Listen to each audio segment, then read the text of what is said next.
Два вопроса, как я сказал, с контентом обсудить. Они очень важны, поэтому надо рассмотреть. Первое. Это инвентаризация, вы знаете, у нас какие сроки. Да? Мы направили вам письмо, где у Верховного суда 2 закона, Генеральной прокуратуры 2 закона, Минюст 65 законов, Минэкономики и коммерции 48 законов, Минфин 19, МИД 8, МВД 16, Минобороны 10, Министерство образования и науки 10 законов, Минтруда 30 законов, Минтранс 4 закона, Минздрав 23 закона, Минкультуры 15 законов, Министерство хозяйства 15 законов, Минэнергетики 7 законов, Министерство цифрового развития 4 закона, Министерство чрезвычайных ситуаций 6, Минприроды 21, ГКМБ 6, Госслужба финразведки 1 закон, Госагентство интеллектуальной собственности 12 и так далее. И так далее, и так далее. Да? Вся информация у вас есть. Здесь, знаете, такой момент. Нам нужно, чтобы эти законы не затягивались в рамках инвентаризации. Это одно. Мы вас просим ускорить процесс. Но, что мы заметили до этого? Не должно быть это для галочки, коллеги. Я хотел вас попросить, вы же сталкиваетесь с разными трудностями в работе. Да? Когда вот мы хотим хорошее дело сделать, а сильно бюрократичный закон мешает. Правда, вам ставили. Вот у меня куча примеров, сейчас просто у вас там написано, пару примеров я скажу, да? Вот эти законы меняйте в сторону дебюрократизации. В сторону дебюрократизации. Теперь больше полномочий, где это надо, в соответствии с соответствующими методологиями, сейчас их вырабатываем, расскажем, должна переходить к регуляторам, то есть вам. То есть не нужно менять эти законы просто для галочки Кулбай, ойлонуп, то, что вы хотите выстроить концепцию там, реформы своей, функционирования, пожалуйста, в этих законах сделайте это. Вот, к примеру, там, у МИДа 8 законов. Да? Надо эти 8 законов переработать не технически, а вот именно как вам нужно. Мы вас поддержим в этом отношении. К примеру, о чем я говорил, дебюрократизация дегенерации. О чем я говорю? Один пример, вот Минкультуры сейчас сказали, я вспомнил. Как только я пришел в Минюст, мне приносят документ касательно, помните, ипподрома в Чопанате, это железо, старый ипподром. Перейдел тупоты, переехал тупоты, а гезит труп, перезагивал труп, я не помню, какой айлут мультур, да? И айлут мультур уже 3 года, там мне сказали, 4 года, пытается взять это железо, чтобы построить себе спортплощадку. Ну, видать, там есть хорошая местная община, спортивный клуб, наверное, то есть дружные, значит, да? А вот мы еще круги ада прошли, 3 раза не могут забраться. 3-й раз ко мне приносят документы, только пришел один из первых дней. Они говорят, ну, в принципе, не надо отдать, Джашили Маселе, Аксакалы поддерживают, оказывается, там такие дружные. Но мы не можем, потому что распоряжение, вместо постановления, какие-то вот уже процедурные вещи. Я говорю, в чем я смотрю, там вот такой документ, его составить, сколько времени надо. И человек сам же надо, темелерді барды, чирip, чөзіп, içine, уже почти голову залтыма говорю, беру солнце, что вы держите? Минкульт хочет отдать, оказывается, на баланс вот этого валютного. Все ведомства, но все, некоторые министерства, не только министерства, ну вот, хотим, но вот здесь вот меня мешает вот раз, да? Я сказал, вот это решение, я тогда сам бюрократически, отдайте вдруг, мы там сняли замечания и так далее. С вами, с каждым из вас разговаривали по другим делам. Вы говорите, вот это хорошее дело надо сделать, но вот мешает. Мисалы, вы масштабите регистрация юрлиц. Чтобы ликвидировать юрлицо, с МВД нам нужно уничтожать печать. Целая история. Встает куда-то, я говорю, давайте актировать просто, чтобы уничтожили. Мы вас сами рисуем, вам отправим. Не знаю, мы это написали в законе, надо менять закон. Я говорю, зачем? Такие вещи в законе вообще писать. Закон о регистрации юрлиц был принят для того, чтобы организовывать регистрацию юрлиц. Задача поставлена, поставлен регулятор, и мы должны этим заниматься. Почему это там прописано? МВД готово дать, мы готовы сделать, не можем. Меняем закон, целый год меняем. Хотим выдавать электронные свидетельства, очередь билетов. Меняем 1,5 года закон. Вопрос. И таки толк это, хотим платную услугу, хотим все, что мы хотим, и все мы знаем, что это правильно, мы не можем, потому что где-то что-то мы себе понаписывали в законы. То есть, если вы посмотрите на Западе законе, даже в России посмотрите, в России, 3 нәрсе бар законда. Жақсылап оқып алыңыздар, азыр сіздер 30-40 закон туралы иштегенде совсем по-новому подойдите. Не надо вот так по мелочи идти, да? На Западе законы лаконичные. Почему? 3 нәрсе бар. Берите задачи. Второй, регулятор, который ответственен за решение задачи. Третье, если вот этот регулятор в чужую сферу входит, то что он может делать, когда он взаимодействует с другими регуляторами массы, да? Мисалы, регистрация юрлиц, какие задачи должны быть, кто ответственен, Минюст. И третье, когда мы можем другие госорганы, условно, взаимодействовать там или в их сферу входить. Если в законе уже как в инструкции, часть закона уже как инструкция, положение, там, регистрация юрлиц, вообще я в шоке был, там, это причем не моя идея. Сразу скажу, это до меня еще, во время инвентаризации команда нашла, молодцы. Там уже раскрыли, какие полномочия у территории, какие полномочия у центрального аппарата. Слушайте, такие вещи решать должен сам Минюст. Еще в ОПСах там такие целые статьи вообще ни о чем. Все, что можно было на уровне приказов и инструкций сделать, загнали в закон. Почему? В свое время сказали, что это остановит коррупцию. Остановило коррупцию? Нет. Это по-другому. Но зато паралич оқалады. Жұмысшыларда қолдар тұтменен байрам қалып тұрады. Когда надо важные вещи делать, мы не можем. Вот Минфин, по закупкам что произошло? Фиаско произошло. Все, каждый госорган жалуется на закон о госзакупках. Каждый налоговый жалуется на закон о госзакупках. Паралич. Поэтому, коллеги, мы выработали определенную методологию. Бұл иштің башы, дағы іштен шығады. Бірақ, азырдың мизамдар бойынша иштегенде, келіңіздер уже жаңадан жазыңыздар. К примеру, первый принцип, мы считаем, что надо усилять регуляторы. То есть вы, ваши министерства должны быть усилены. Часть функций должны перейти к вам из закона. Мы это с гражданским обществом фиксируем, тоже разговариваем. Здесь, да? Мы же презентовали, мы это обкатали идею. Естественно, там должен остаться механизм контроля. Таких примеров сотни у вас этих, вы сами эти примеры знаете, когда законы, вот мы хотим хорошее дело сделать, но зачем-то мы все пишем законы, думаем, что это поможет, на самом деле мы даже не можем людям помочь. Потому что все мы сами себе тут, да? Почему-то писали, думали, это нас обезопасит, что это коррупция. Все написали, но проблему не решили, только создали проблему. Естественно, мы не можем все законы сразу дебюрократизировать. Например, по правам человека, на безопасность, особые сферы есть. Но большинство законов мы можем переработать смело. Идите вперед. Почему? Потому что мы считаем, время пришло. Для вашей информации мы сейчас инвентаризацию не только законов делаем, но и подзаконных актов. У нас 14 тысяч постановлений, из них уже 4 тысячи мы подаем на отказ. Это только первое. Нам нужно уменьшить НПА, который связывается, и повысить их качество. Поэтому, коллеги, ошол үчүн сиздерди чакырганбыз. Ушул мыйзамдар боюнча сиздерде мүнөттөр коюлган, бекитилген билесиздер. Распоряжение есть, указ президента есть, надо быстро идти вперед. Но прошу не подходить чисто технически. Вот даже открыто скажу, закон по НПА. Да, было задание сделать закон по НПА. Новые редакции. Но мы когда просмотрели, мы же поняли, что если нет четкого понимания, зачем делать? Сейчас мы договорились с руководством, с юристами администрации. Когда у нас будет видение по дебюрократизации, мы тогда добьем закон по НПА тоже переканечный. Да?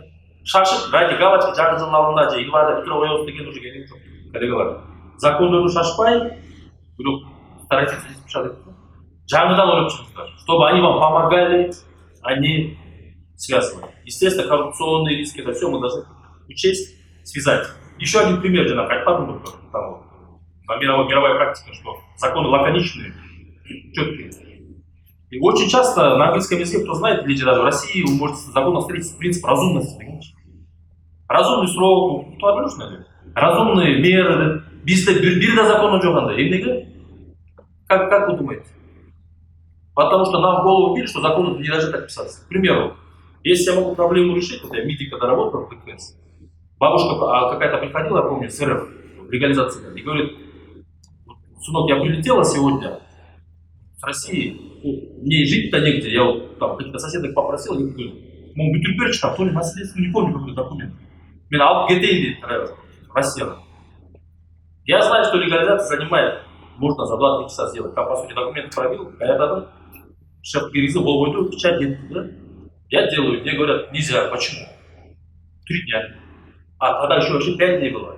Потом все начали требовать, а снизили еще, да? 5 дней, почему 5 дней? Ускоренные 3 дня. Ну, подумай, что мы воруем. Слушайте, мы там сидим не ради, если кто-то добросовестный госслужащий, но большинство, если мы хотим помогать, закон не должен нам, наоборот, создавать проблемы. Вот такие надо убирать на усмотрение госорганов. И такие толки, да, вот эти примеры. Поэтому, коллеги, призываю вас быть смелее. Мы дебюрократизируем законы, уменьшаем количество постановлений, уменьшаем количество указов. Законы не должны приниматься вот так вот, как по штамповке. И надо принцип разумности тоже одна из критерий методологии вводить. К примеру, во всех документах, международных законах пишется разумная легенда без мозгов. Совсем отбежали от разумного. По сути, министр сейчас не особо должен думать. Как мы просто идем же напрямую. Уже прямо вот все написали нам, как вставать, как идти. И вот по вот этому идем, даже хотим хорошее делать, пчеловодство. Да? Почему нет принципа разумности? Почему я, исходя из разумности, не могу устанавливать срок, к примеру, зимой 3 дня выдавать документ чудищницкого свидетельства, летом 2, потому что меньше нагрузка весоводчества. А в особом случае могу сделать 1 день, когда там... У вас же все эти сроки есть, правда? Ни в одном законе нет слова разумный срок. Во всем мире у юристов есть разумный срок. Вы скажете коррупционный срок. Правда? Есть разумный коррупционный. Ну, во-первых, добросовестные люди тоже есть, которые реально разумно подходят. Это во-первых. Во-вторых, методология, которую мы вам представим, или, наверное, сейчас не будем время забить, можно рассказать, скажем, будем встречаться по законам нашим. Мы пишем, что если вы вводите признак разумности, когда конкретно не указано, значит, у вас должен быть механизм проверки. К примеру, если чубички при выдаче свидетельств начинает разумный срок толковать слишком как-то коряво, кто проверяет, что они не рады, что это нарушает принцип разумности? Во-первых, начальник, министр. Если министр нарушает, кто проверяет? Руководство правое, плюс прокуратура проверяет. Они могут сказать, слушайте, вот здесь вот 7 дней это неразумно, разумно 2 дня, 2 часа. Понимаете? Дальше кто еще проверяет? Гражданин, который подает в суд, если это там не прав. То есть ряд механизмов надо вводить в портфолио, коллеги. Там, где сроки вам мешают, там, где процедуры неподходящие, пожалуйста, вот я неформально слушал, видите, у меня было бумаги, презентация, я мог вот так высказать, но я решил так рассказать, простым языком. Портфолио ваш крик. Пожалуйста, те законы, которые вы делаете сейчас, ОТУЗ, Минэкономика, Кыргызстан, МВД, УНАЛТ, в первую очередь ушубы заңдардан баштаңыздар, дебюрократизацию. Келіңіздер, мы сейчас создаем команду, которая будет именно вас поддерживать. Керек болса ол туралы қошу жазышыңыз. Ваши эксперты түсіндіреді. Келіңіздер, поможем. А дальше другие законы решить. А иначе у нас госмашина не заработает в полную меру. Вы же знаете нас, мы же полупарализованный право, юристы, вы же знаете, я не говорю о негативных, я говорю о хороших инициативах. Минэнергетики подтвердит, сколько лет у нас вот этот ГЭС бойынша, когда все хотели строить, водный фонд, земля водного фонда у меня, знаете, вся семья энергетиков, я это изнутри слышу, да? Даже добросовестный, аэрофлоты готов, правительство готово, инвестор готов, местные жители готовы. Туралбай, потому что понаписали всякого. Кто-то там напридумал в свое время. Турал? Вот ни одного мини-ГЭС нету, теперь чем мы остались? Государство нету выработки, да? Тура, вот, вы хороший пример сейчас уже решаете. Дебюрократизируем, у нас есть ряд моментов. Аллагенты, коллеги, мы готовы вам помогать. Мы не, кроме вот этого поручения, это от руководства не от нас. Мы, как Минюст, как команда, будем вам помогать. Ваших исполнителей, жюри. Вот ты закон делаешь, этот закон действительно он нам столько лет создает препоны, чтобы мы результат показывали. Чтобы паралич настал из-за этого. Жюри будем помогать. Хорошо? Если есть вопросы, давайте поговорим. Если нет, сейчас, может быть, давайте до вопросов вы тоже выступите. Просто, если, повторюсь, это не моя идея, вот регистрация юрлиц, это до меня, Минюст уже выработал, что действительно что-то не то происходит. И методологию они хорошую сейчас делают, используйте ее и давайте посмелее вперед. Хорошо? Добрый день еще раз, коллеги.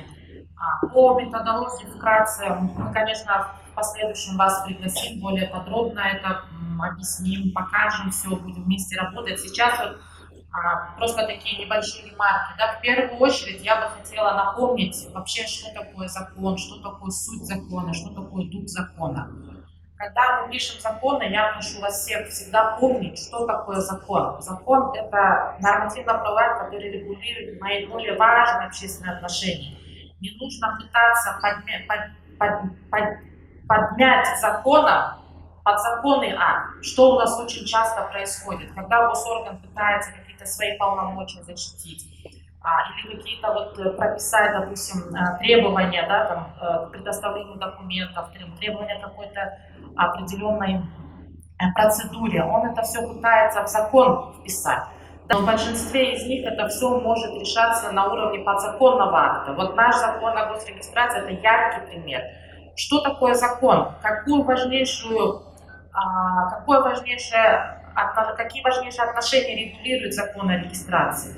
По сути, регистрация юридических лиц – это просто функция государственного органа. А мы вывели это на уровень закона. Да, в свое время, наверное, для этого были определенные предпосылки. Но теперь мы понимаем, что это не может регулироваться на уровне закона. Тем более там часть норм сидит в Гражданском кодексе. А оставшиеся нормы, которые не сидят в Гражданском кодексе, они должны решаться на уровне подзаконного акта.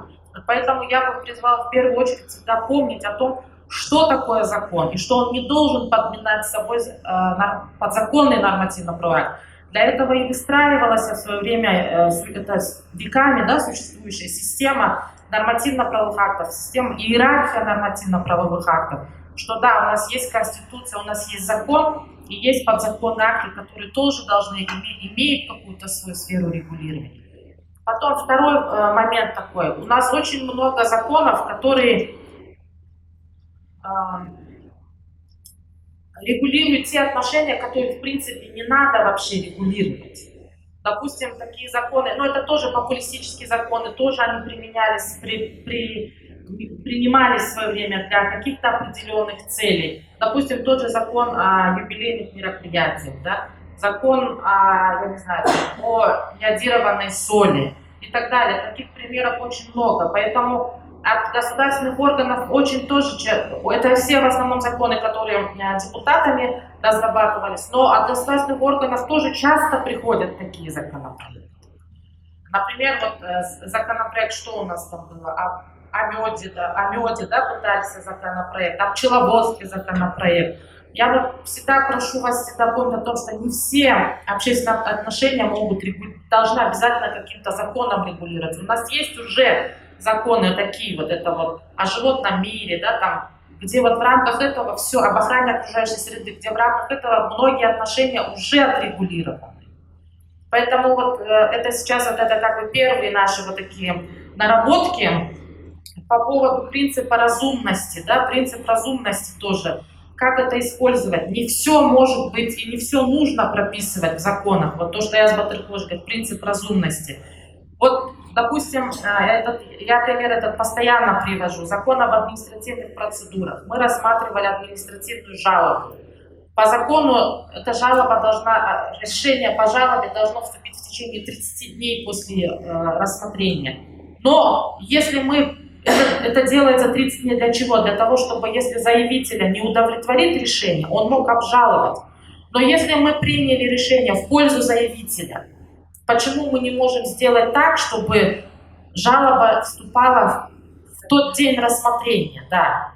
Потому что ему нечего будет обжаловать. Здесь я просто привожу пример нотариуса. Мы в свое время, оказывается, неправильно приостановили лицензию. То есть нотариус, он $1000 платит за аренду. Он этот месяц не работает. Потом он подал заявление через месяц на то, чтобы пересмотрели решение. В течение 3 недель, пока мы еще рассматривали это все, он за 2-й месяц заплатил.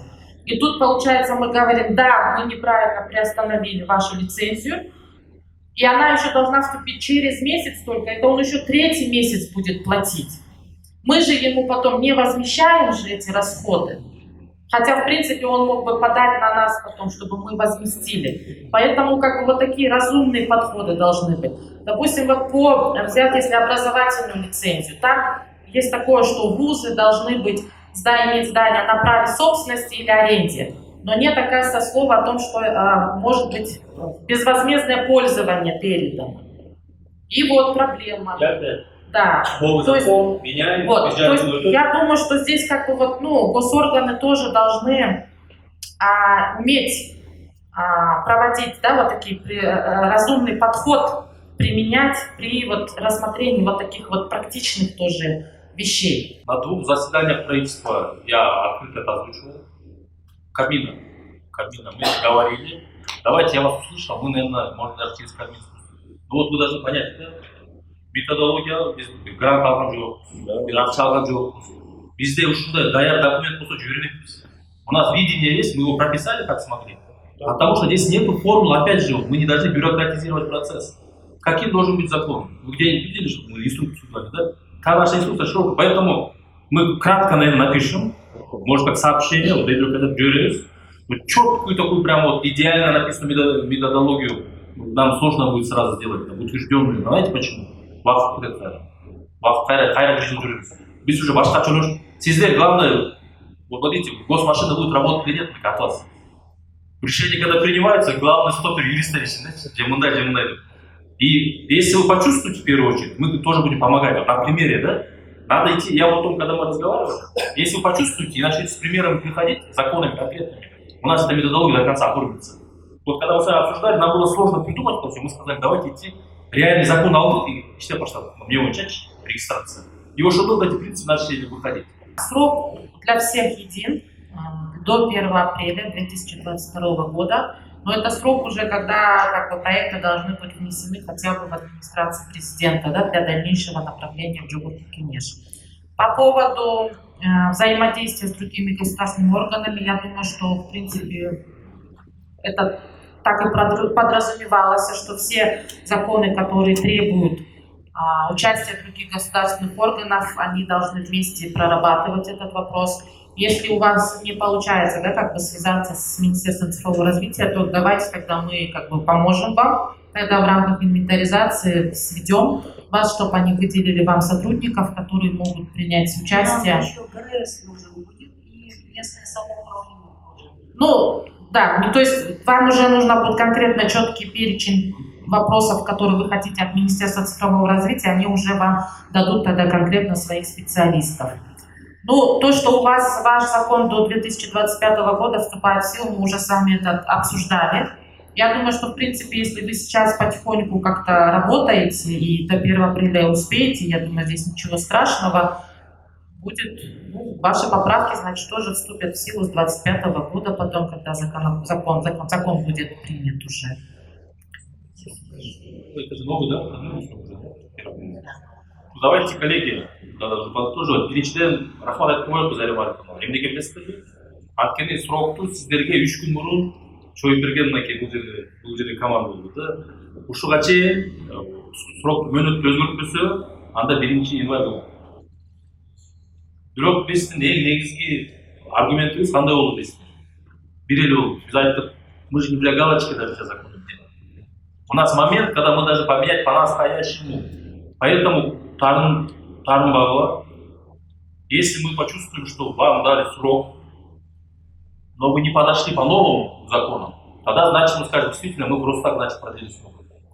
Технически можно было бы и до 1 января успеть. Мы попросили срок именно для этого, поймите, дебюрократизировать закон. Хорошо, коллеги? Поэтому, Зарема Аликовна, спасибо за то, что продлили. По вашему вопросу, давайте поработаем. Но подсказка первая, которую я сделал, мы столкнулись, знаете, с кем? С нотариатом. Сейчас мы новый закон о нотариате выпускаем. Вообще, я бы вам всем посоветовал передать госфункции на аутсорсинг. Бергли. Механизм, который вы себе оставьте, и отдавайте. Мы нотариат сейчас отдавали. То есть не надо все на себе держать. Главное, я называю это конвоируемый аутсорсинг. Все, что можете отдать, отдавать. Почему? Например, судебный исполнитель, подумайте.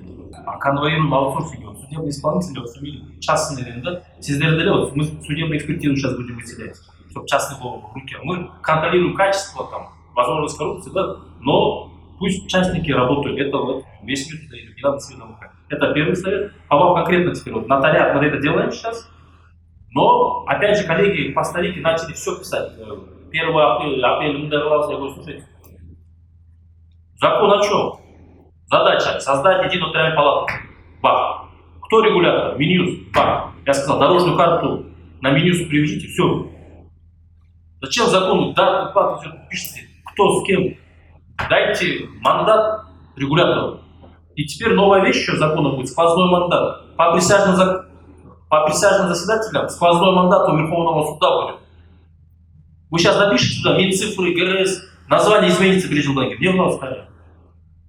Верховный суд утверждает приказом, к примеру, да, дорожную карту взаимодействия на местном уровне. И если ГРС, там, ОНСУ, кто-то не слушается, будет ответственность за это отдельно. То есть у вас МВД, Минэнерго, как регулятора, сквозной мандат.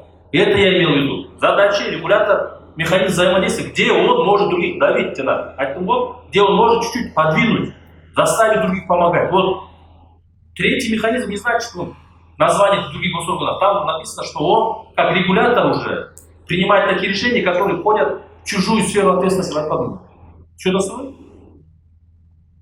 Вы приказ, если должны издать, они должны вам помогать, потому что вы основной регулятор по этому вопросу. Без ушина тянут шутки, а иначе мы вечно будем название менять. Ты жадно вербиты, тут бардак вот по город построил. Сквозной мандат МИДа, они сказали, вот так вот должно быть. Министр приказом сделал, другие госорганы должны помогать. МВД Чапашкирик, Минюс Чапашкирик, а как это мы к вам попали? Это же, где закон? Закон один, вот такой-то, регулятор указан, МИД утверждает, вот теперь новый закон. А ну поймем, на. И по присяжным заседателям, ошондой болуш керек, вы должны решить, могу, жардам берет, могу, ачып берет, бүттү, кылбасыңар. А иначе мы сейчас название все пропишем, они изменятся через год, откуда узнаете, через 2, опять мы закон будем менять. Опять мы по кругу пойдем. Вот бумага уже должна помогать. Закон должен решать проблемы. Упорядочить, а не создавать.